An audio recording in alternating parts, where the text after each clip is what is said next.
Robin Hood and Elinor Dale. It has just been told how the 3 unlucky adventures fell up on Robin Hood and Little John all in one day, bringing them sore ribs and aching bones. So next we will tell how they made up for those ill happenings by a good action that came about not without some small pain to Robin. 2 days had passed by, and somewhat of the soreness has been passed away from Robin Hood's joints, yet still when he moved of a sudden, and without thinking, pain here and there would, as it were, join him crying, "Thou hast had a drubbing, good fellow." The day was bright and jocund, and the morning dew still lay upon the grass. Under the greenwood tree sat Robin Hood on one side with Will Scarlet, lying a full length upon his back, gazing up into the clear sky with hands clasped behind his head.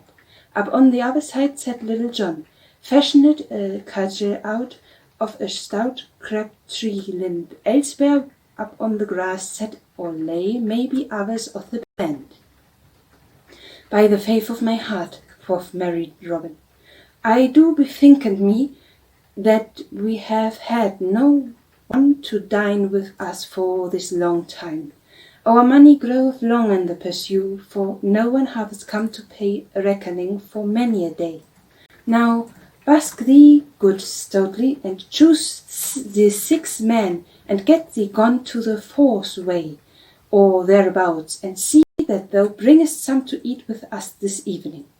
Meantime we will prepare a grand feast, to whomsoever may come to great honour. And stay, good Studley, I would have thee take Will Scarlet with thee, for it is meet that he should become acquainted with the ways of the forest."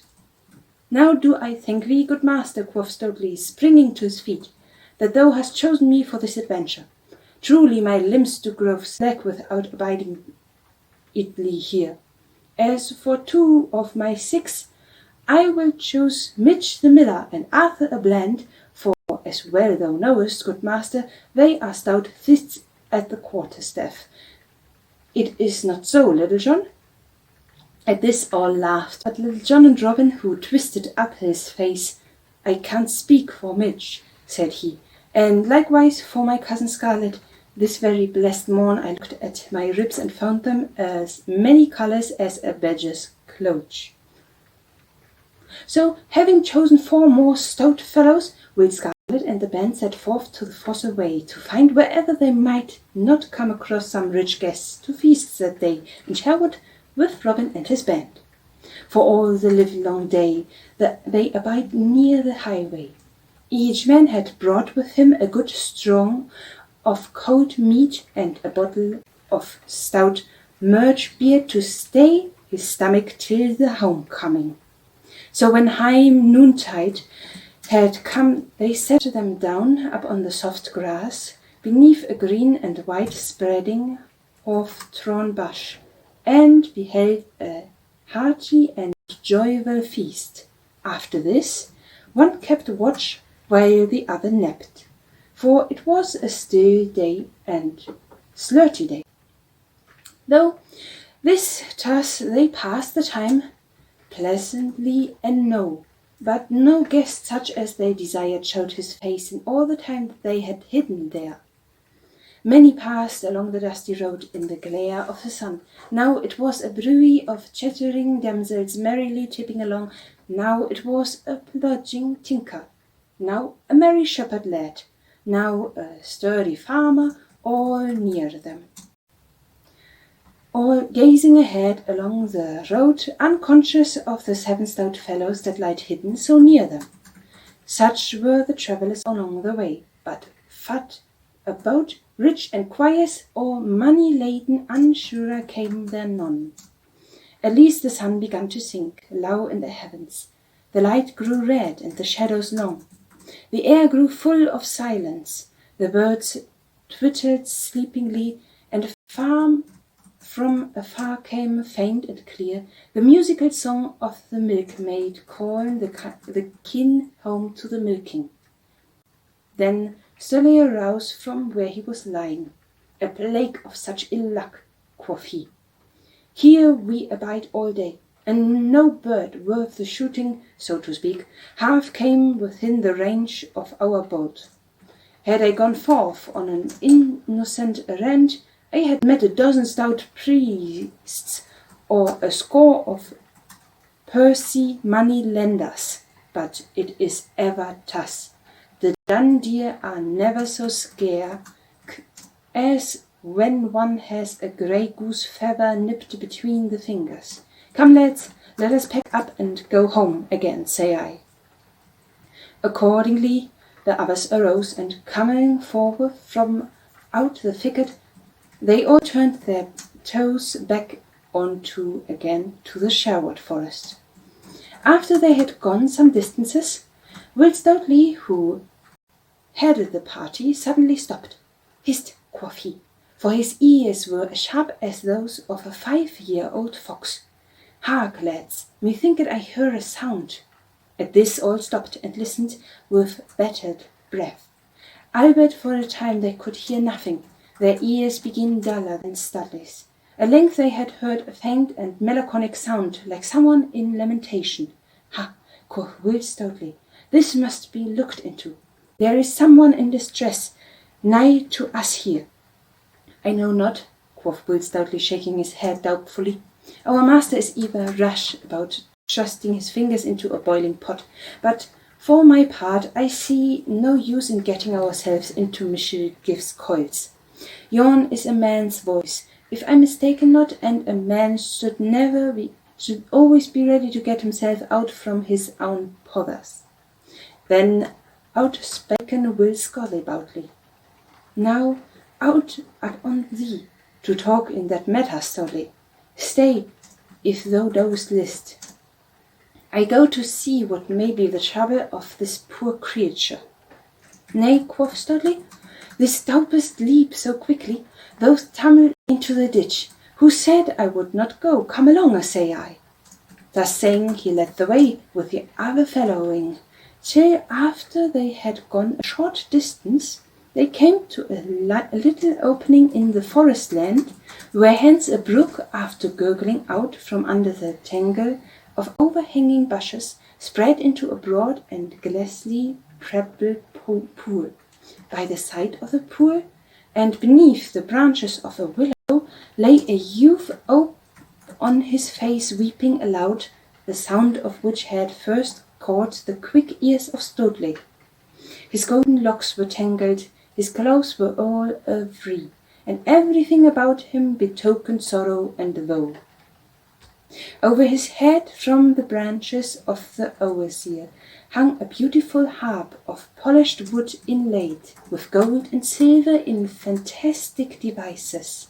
Besides him laid a stout ashen bow, and half a score of fair smoothen arrows. "Hello!" shouted Will Stoutly, when they came out from the forest into the little open spot. "Who art thou, fellow, that liest there killing all the green grass with salt to water?" Hearing the voice, the stranger sprang to his feet, and snatching up on his bow and fitting a staff, he himself in readiness for whatever ill might befallen him. "Truly," said one of the yeomen, when they had seen the young stranger's face, "I do know that lad right well. He is a certain minstrel that I have seen hereabout more than once. I was only a week ago I saw him skipping across the hill like a yearling doe. A fine sight he was then, with a flower at his ear and a clock's plum sack in his cup. But now methinkens our cockerel is sawn off his gay feathers." "Pah!" cried Will Stoutly, coming up to the stranger. "Wipe thine eyes, man. I do hate that see a tall, stout fellow so snivering like a girl of 14 or a dead tomtit. But down thy bow, man. We men thee no harm." But Will Scarlet, seeing how the stranger, who had a young and boyish look, was strung by the words that Studley had spoken. Come to him and put his arm upon the younger youth's shoulder. Nay, thou art in trouble, poor boy, said he kindly. Mind not what these fellows have said. They are rough, but they mean thee well. Mayhap they do not understand a lad like thee. Thou shalt come with us, and perhaps we may find a certain one that can aid thee in their perplexities, whomsoever they may be. Yea, truly come along, said Will stoutly, laughing. I mean thee no harm, and may mean thee some good. Take down thy singing troll from off thine fair tree, and away with us. The young youth did as he was bidden, and with bowed head and sorrowful steps accompanied the others, walking beside Will Scarlet. So they wended their way without the forest through. The bright light faded from the sky, and glimmering grey fall all over things. For the deep recrescent of the forest, the strange whispering sounds of night-time came to the ear. All else was silent, saving only for a rattling of the footsteps amid the crisp, dry leaves of the last winter. At last a ruddy glow shone before them here and there through the trees. A little further, and they came to the open glade, now bathed in the pale moonlight. In the center of the open crackled a great fire, throwing a red glowing all around. At the fire were roasting juicy steaks of virgins, persons, capons, and fresh fish from the river. All the air was filled with the sweet smell of good things cooking.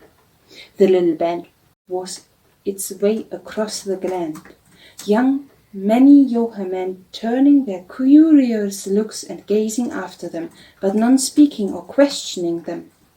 So, with Will Scarlet up on one side and Will Studley up on the other, the stranger came to where Robin Hood sat and seated of moss under the greenwood tree, with Little John standing beside him. Good evening, fair friend, said Robin Hood, rising as the others drew nearer. And hast thou come to feast with me this day? Alas, I know not, said the lad, looking around him with dazzled eyes, for he was bewildered with all that he saw.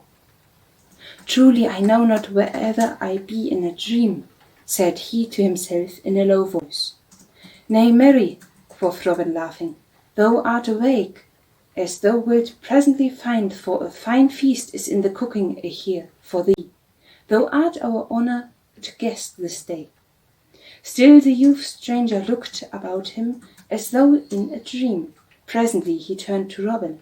Methinketh, said he, I now know where I am, and what hath befallen me. Art not thou the great Robin Hood?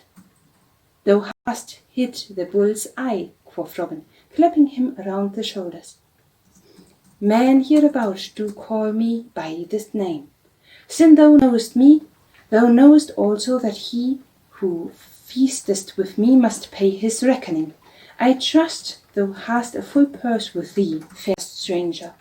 Alas, said the stranger, I have no purse, nor no money either, saving only the half of a sixpence, that other half of which mine own dear love doth carry in her bosom, hung about her neck by a string of silken thread.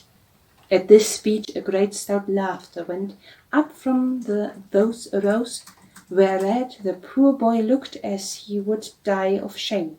But Robin Hood turned sharply to Will Studley.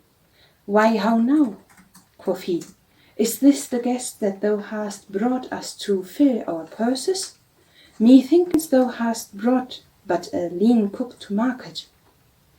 Nay, good master, answered Will stoutly, grinningly, he is no guest of mine, it Will Scarlet that brought him hither. Then up spoke Will Scarlet, and told how they found the lad in sorrow, and how he had brought him to Robin, thinking that he might perchance aid him in his trouble. Then Robin Hood turned to the youth, and placing his hand upon the shoulders, held him off at arm's length, scanning his face closely. A young face, quoth he in a low voice, half to himself, a kind face and a good face, this like a maiden's for purity, and withal the fairest that mine ear did see. But if I may judge fairly by the looks, grief cometh to youth as well as to old. At these words spoken so kindly, the poor lad's eyes beamed up with tears. Nay, nay, said Robin hastily, cheer up, lad. I warrant thy chase is not so bad that I cannot be mended. What be thy name?